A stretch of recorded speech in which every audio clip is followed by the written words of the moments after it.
Elara met Leo amidst a downpour. She was rushing to the university library, late for a study group, her umbrella inside out and useless against the onslaught.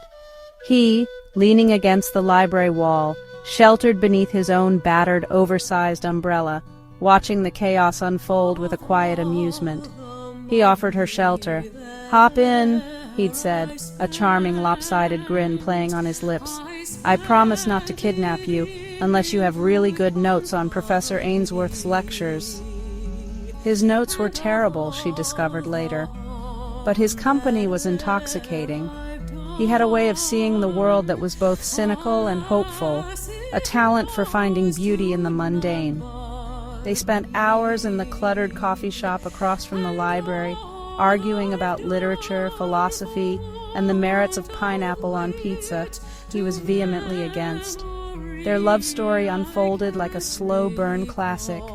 It was whispered conversations under starry skies, shared headphones on crowded buses, and the comforting weight of his hand in hers during late-night study sessions.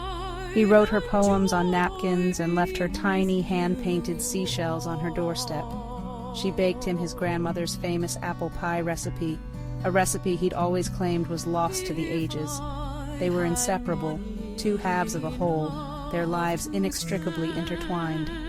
They graduated together, landed jobs in the same city, and even adopted a grumpy, one-eyed cat named Professor Ainsworth in honor of the man whose terrible lectures had brought them together.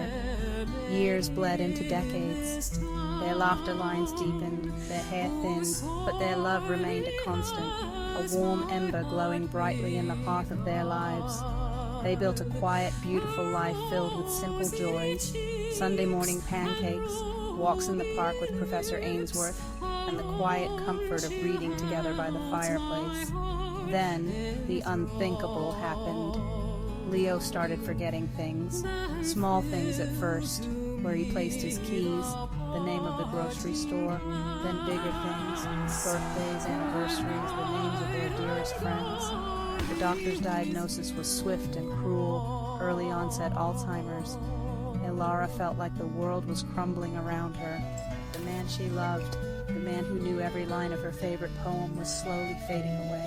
She became his anchor, his memory. She filled their home with photographs, labeled with names, dates, and little stories. She retold their shared memories over and over, hoping to keep the flickering flame of his consciousness alight. "Remember the first time we met?" she'd ask, her voice thick with emotion, holding his hand. "It was raining and my umbrella was a disaster. You saved me." Sometimes a flicker of recognition would light up his eyes. He'd smile, a ghost of the charming grin she remembered so well. "The umbrella," he'd whisper. "It was big." But the moments of clarity became fewer and farther between. He eventually forgot their life together, their love story, even her name. He looked at her with confusion, a stranger in her own home. One evening, as the sun began to dip below the horizon, painting the sky in hues of orange and purple, Elara sat beside Leo, holding his hand. She was reading aloud from a book of poetry, a collection they had shared countless times over the years. His eyes were closed, his breathing shallow.